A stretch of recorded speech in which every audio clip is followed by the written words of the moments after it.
कल की तैयारी कौन नहीं करता है, हर कोई करता है, तो आप क्यों इससे पीछे रहेंगे।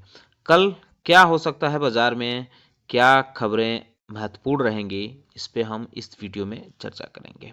नमस्कार दोस्तों, हमारे यूट्यूब चैनल में आपका स्वागत है। डिस्कशन शुरू करने से पहले मैं कहना चाहूँगा कि अगर आपने हमारे चैनल को सब्सक्राइब नहीं किया है तो कृपया सब्सक्राइब कर लें और बेल आइकन भी दबा लें। इस वीडियो में हम कई कंपनियों के खबरों के बारे में बातचीत करेंगे। कुछ अन्य फैक्टर हैं जिस पे चर्चा करेंगे जो अहम हो सकते हैं। तो डिटेल डिस्कशन अब शुरू करते हैं। बजट सेशन शुरू होने वाला है इंडिया में। 1 फरवरी को finance minister Nirmala Sitharaman budget पेश करेंगी। इससे लेकर कई अनुमान जताए गए हैं, लगाए गए हैं, जिसको इस अनुमानों को लेकर जो इन्वेस्टर हैं वो अपनी योजना बना रहे हैं। और इस दौरान जो कंपनियां हैं उनके अर्निंग भी देखने को मिल रही है क्वार्टरली।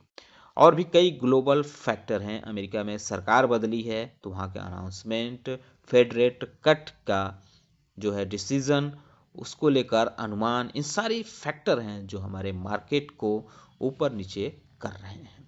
तो ये स्थिति बनी रह सकती है सोमवार को भी। ये अनुमान जताया जा रहा है, ये हार्ड रूल नहीं है। बहरहाल अगर देखें तो फॉरेन इन्वेस्टर जो हैं वो लास्ट सेशन में फ्राइडे को फिलहाल जो रहे वो उन्होंने जो है नेट सेलर में देखने को मिले हैं। डोमेस्टिक जो इन्वेस्टर हैं वो मार्केट के उठाने में लगे रहे हैं। आप देखें तो HDFC bank, Reliance industries, Mahindra and Mahindra जैसे कई कंपनियां जो रही हैं वो दबाव में देखने को मिली है, जिस वजह से हमारा मार्केट भी दबाव में देखने को मिला है। ICICI bank, NTPC green energy, HDFC bank, yes bank, Microtek developers, DLF, JK cement समेत कई कंपनियां हैं जो रिजल्ट की वजह से फोकस में रही हैं, क्योंकि इनके जो नतीजे आए हैं वो फ्राइडे को मार्केट बंद होने के बाद आए हैं। तो इस पे भी निवेशकों की नज़र रह सकती है। ग्लोबल फैक्टर की बात करें तो जापान का जो सेंट्रल बैंक है उसने इंटरेस्ट रेट बढ़ाया है, 25 बेसिस पॉइंट बढ़ाया है, जो 0.5% है। तो ये बड़ा मैटर करेगा। US बेंचमार्क S&P 500 जो है वो रिकॉर्ड हाई देखने को मिला है। जब US प्रेसिडेंट डोनाल्ड ट्रंप ने लोअर इंटरेस्ट रेट और चीपर ऑयल प्राइस के बारे में बात की, उसके बाद ये वहाँ का माहौल देखने को मिला है। इसके अलावा भारत पेट्रोलियम, विप्रो जैसी कुछ कंपनियां ऐसी हैं जिनमें कॉरपोरेट एक्शन रहेगा। विप्रो 6 रुपये का इंतरिम डिविडेंड दे रही है। भारत पेट्रोलियम जो है वो 5 रुपये का इंतरिम डिविडेंड दे रही है। ये तो ओवरऑल खबरें हो गई। अब कुछ विशेष कंपनियों की बात करते हैं जिनमें खबरें रही हैं। ICICI बैंक है, इसने अपने नतीजे जारी किए हैं। कंपनी का जो पैट है वो 15% बढ़ा है, 11,792 करोड़ रुपया रहा है। ये एस्टिमेट को बीट करते हुए देखने को मिल रहा है।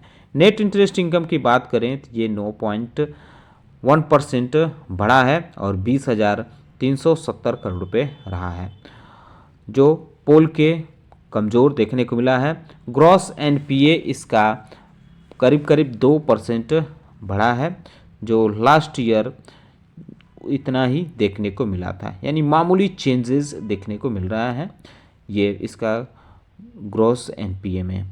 पिछले बार 1.97% था और इस बार ये घटकर 1.96% देखने को मिला है। नेट NPA में कोई बदलाव नहीं देखने को मिला, 0.42% रहा है। और नेट इंटरेस्ट मार्जिन की बात करें तो ये 4.27% से घटकर 4.25% देखने को मिली है क्वार्टरली। और ईयर ऑन ईयर जो पिछले साल था वो 4.43% रहा था। HDFC बैंक की बात करें तो इसने भी अपने नतीजे जारी किए हैं।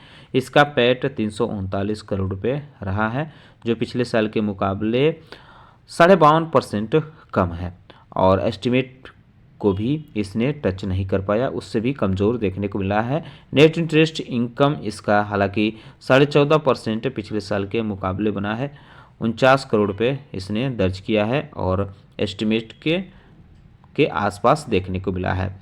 ग्रॉस एनपीए इसका 1.94% देखने को मिला है, जो सितंबर में 1.92% रहा था। नेट एनपीए इसका पिछले क्वार्टर से थोड़ा बढ़ा है, क्योंकि पिछले क्वार्टर में 0.48% था और इस बार 0.52% देखने को मिला है।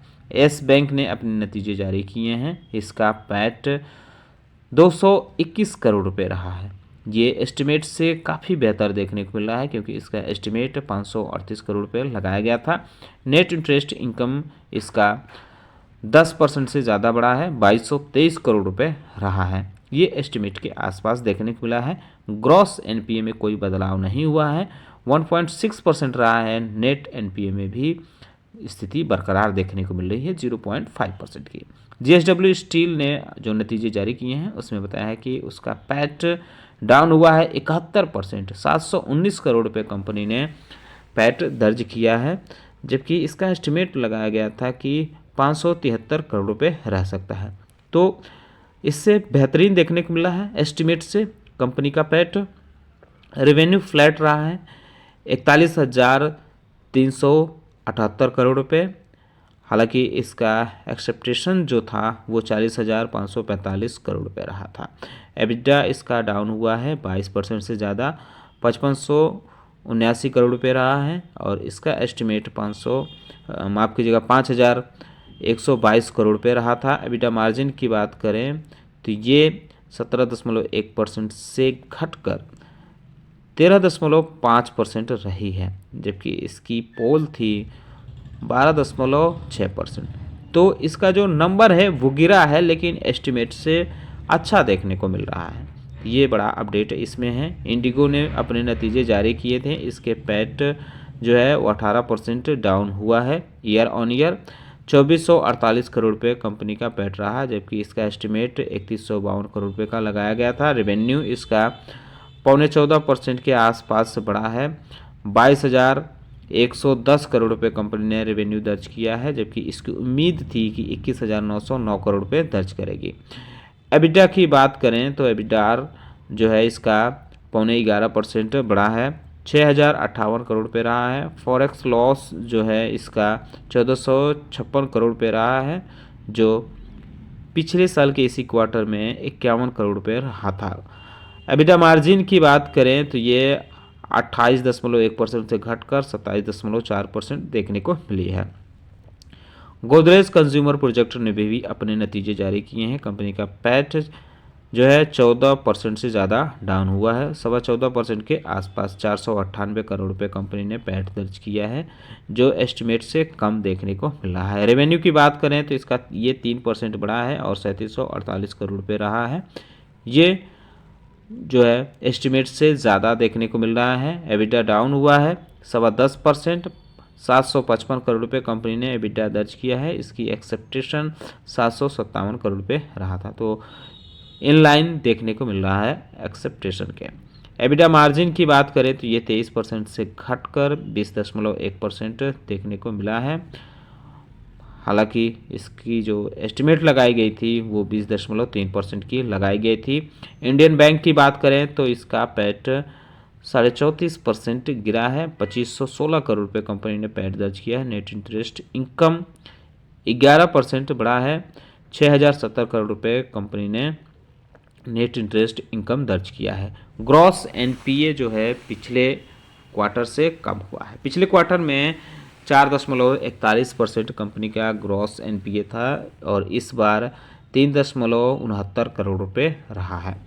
नेट एनपीए जो है ये भी कम हुआ है पिछले क्वार्टर के मुकाबले, 0.94% से घटकर 0.85% देखने को मिला है। डीसीबी बैंक ने भी अपने नतीजे जारी किए हैं। कंपनी का जो पैट है वो 19.5% बढ़ा है, 151 करोड़ रुपये रहा है। नेट इंटरेस्ट इनकम 14.5% बढ़ा है, 543 करोड़ रुपये रहा है। ग्रॉस एनपीए कंपनी का 3.29% से घटकर 3.11% आ गया है क्वार्टर ऑन क्वार्टर।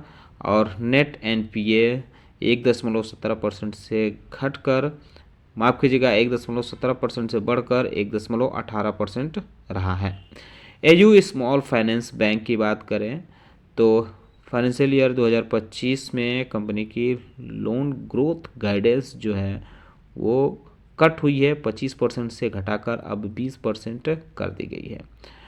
कंपनी ने कुछ ग्रोथ सिक्योर बुक ग्रोथ जो इसकी रही है वो 25% से 23 से 25% के आसपास रही है। अनसिक्योर्ड बुक जो है इसकी डिक्लाइन हुई है, जो है 10% फाइनेंशियल ईयर 2025 में। क्रेडिट गाइडेंस जो है कंपनी का राइज यानी बढ़ा है, 1.5% से बढ़कर 1.6% देखने को मिला है,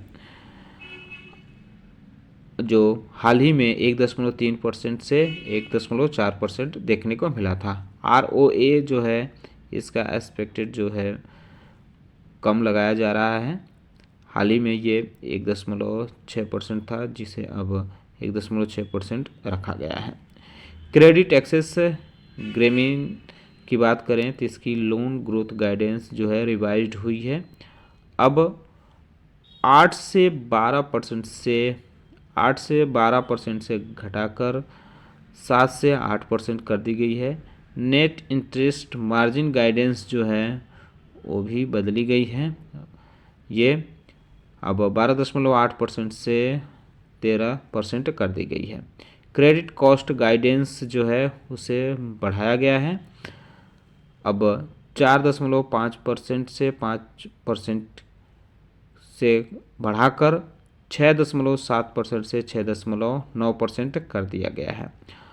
ROA ने इसका गाइडेंस जो है ये कट किया गया है, इसे 3% से 3.5% से कम करके 3.2% से 2.4% कर दिए गए हैं। यानी अब इसका जो ROE गाइडेंस है वो 2.3% से 2.4% कर दिया गया है। ROE गाइडेंस जो है वो भी कट किया गया है, 12 से 14% से घटाकर अब 9.5 से 10% कर दिया गया है। NTPC ग्रीन एनर्जी ने भी अपने नतीजे जारी किए थे। कंपनी का पैट 52% ईयर ऑन ईयर बढ़ा है, 89 करोड़ रुपये कंपनी ने पैट दर्ज किया है। रेवेन्यू 4% बढ़ा है, 460 करोड़ रुपये रहा है। और एबिडा इसका जो है 2.3% डाउन हुआ है, 384 करोड़ रुपये कंपनी ने एबिडा दिखाया है।